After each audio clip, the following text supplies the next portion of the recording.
Halo, apa kabar semuanya? Salam sejahtera bagi kita semua. Perkenalkan, nama saya Michael Romero Virga, dosen dari Fakultas Ekonomi dan Bisnis Universitas Indonesia. Pada sesi hari ini akan membawakan materi pengantar untuk belajar mengenai pemodelan keuangan. Pertama-tama, kita perlu memahami apa itu model keuangan, yang dalam bahasa Inggris cukup populer kita dengar sebagai financial model. Secara sederhana, model keuangan merupakan penyajian ekspektasi angka-angka keuangan dengan pandangan ke depan. Sedangkan apabila penyajian angka-angka keuangan historis dengan pandangan ke belakang, kita kenal sebagai laporan keuangan atau financial reporting. Ada banyak pendapat dan beberapa definisi atas apa itu pemodelan keuangan.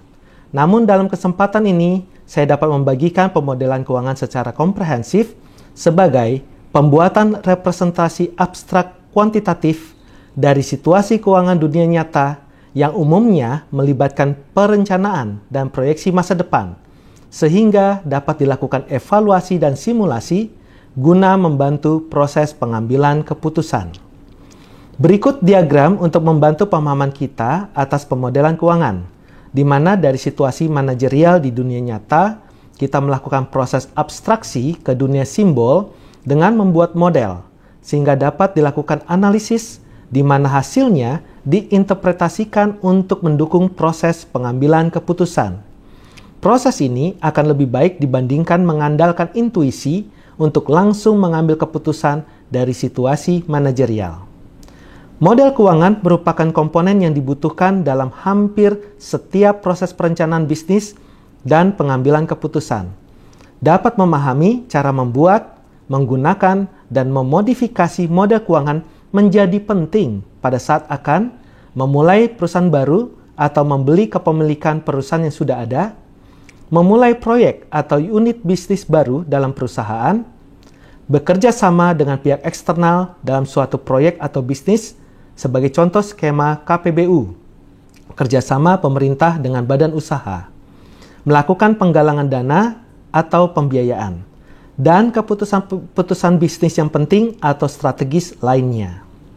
Jadi, dalam proses pengambilan keputusan yang berdasarkan atau berbasiskan data atau informasi, penting untuk memperhatikan analisis biaya manfaat atau cost-benefit analysis, di mana kita mengevaluasi apakah suatu objek tertentu atau suatu proyek misalnya akan menciptakan nilai tambah atau manfaat lebih bagi perusahaan.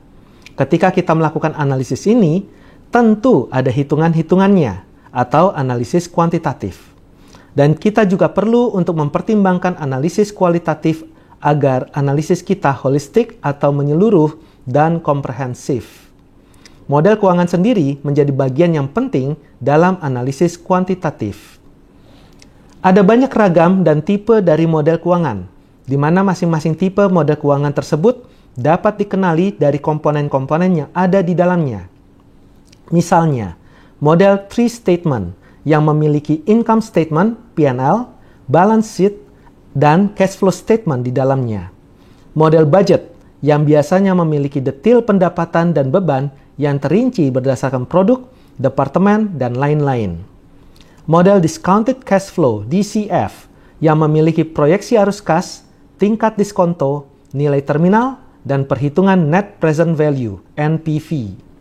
Model Comparable Company Analysis, CCA, memiliki perbandingan multiple dalam EBITDA, Enterprise Value, EV, Equity Value, dan lain-lain dengan metrik statistik seperti mean, median, dan lain-lain. Model Merger and Acquisition, M&A, biasanya memiliki valuasi dari acquirer dan target, perhitungan sinergi, dan overprice. Model Leverage Buyout, LBO, pada umumnya memiliki struktur utang, IRR, Debt Repayment Schedule. Dan masih ada banyak tipe model keuangan lainnya di luar dari yang telah disebutkan. Perlu dicatat bahwa beberapa model bisa menjadi bagian dari model yang lebih kompleks. Misalnya, di dalam model Merger and Acquisition, M&A, terdapat perhitungan Discounted Cash Flow, DCF. Apapun tipe dari model keuangan, prosesnya tidak dapat dilepaskan dari yang namanya tujuan yang hendak dicapai. Berangkat dari tujuan manajemen keuangan yang berevolusi dari sebelumnya berfokus pada maksimalisasi keuntungan menjadi berfokus pada maksimalisasi kekayaan atau nilai bagi pemegang saham atau shareholder. Dan akhir-akhir ini mulai terlihat adanya tren dari tujuan yang menjadi penciptaan nilai bagi seluruh pemangku kepentingan atau stakeholder untuk adanya keberlanjutan atau sustainability. Tujuan tersebut mempengaruhi dan dapat menjadi landasan bagi perusahaan atau entitas bisnis dalam membuat tujuan atau sasaran dari yang diselaraskan di tingkat atas hingga ke tingkat bawah. Dari proses tersebut dapat melahirkan kebutuhan atas model keuangan. Selain itu, dalam proses manajemen kinerja perusahaan atau entitas bisnis, dapat melahirkan inisiatif-inisiatif atau proyek-proyek yang perlu dijalankan untuk menutup kesenjangan kinerja atau meningkatkan kinerja, di mana proses tersebut juga dapat melahirkan kebutuhan atas model keuangan. Apapun jalur yang melahirkan kebutuhan akan model keuangan, proses mengidentifikasi dan menentukan tujuan dari model keuangan yang dibuat merupakan tahapan yang sangat penting. Setelah tujuannya jelas, maka kita dapat merencanakan dan merancang model keuangan yang mencakup proses sebagai berikut. Evaluasi dan pahami konteks atau lingkungan manajerial, formulasi hal-hal relevan yang perlu dimasukkan ke dalam model, buat tata letak, label, dan perhitungan matematis model. Pada saat kita merencanakan dan merancang model keuangan dalam proses berpikir, dilakukan secara mundur. Dimulai dari hasil akhir yang perlu ada untuk mencapai tujuan. Kemudian apa dan bagaimana perhitungannya, hingga apa saja data input dan asumsi yang perlu didapatkan. Sedangkan pada saat kita membuat model keuangan, dalam proses perhitungannya dilakukan secara maju. Ada dua dimensi yang mempengaruhi kualitas dari model keuangan, sesuai namanya sendiri, yaitu dimensi model dan dimensi keuangannya. Dimensi model terkait dengan aspek desain model dalam kaidah komunikasi yang efektif dengan memperhatikan prinsip UI/UX agar model mudah dipahami dan digunakan oleh pengguna.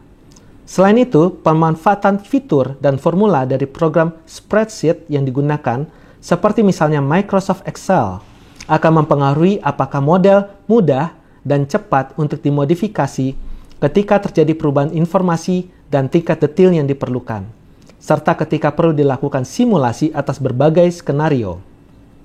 Sedangkan dalam dimensi keuangan, pemahaman atas bisnis dan aspek keuangan, akuntansi, serta aspek-aspek relevan lainnya akan mempengaruhi apakah model telah disusun secara tepat dan benar. Keterampilan dalam dimensi model mencakup bagaimana kita mendesain tata letak dari 3 area atau kategori utama, yaitu input, proses, dan output di dalam satu tab sheet atau multi-tab sheet.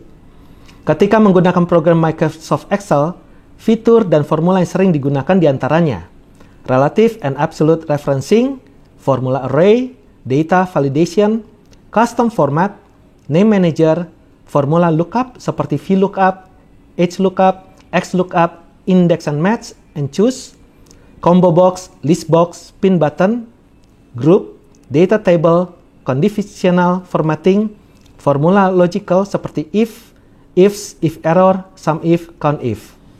Perlu diperhatikan bahwa versi Microsoft Excel yang digunakan akan mempengaruhi fitur dan formula yang dapat digunakan. Sedangkan keterampilan dalam dimensi keuangan yang perlu dipahami dan dikuasai tergantung dari tujuan dan tipe model keuangan yang hendak dibuat atau dievaluasi.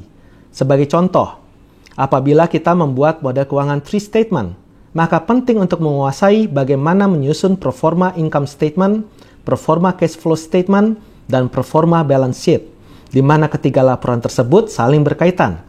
Sedangkan apabila kita membuat model keuangan valuasi dengan metode discounted cash flow DCF, maka penting untuk menguasai konsep dari time value of money, serta cara perhitungan free cash flow, weighted average cost of capital, dan net present value. Sebagai penutup dari materi pengantar pemodelan keuangan ini, ada 2 poin penting yang perlu dilakukan, yaitu 1. Identifikasi, pahami, dan tentukan terlebih dahulu tujuan dari model keuangan.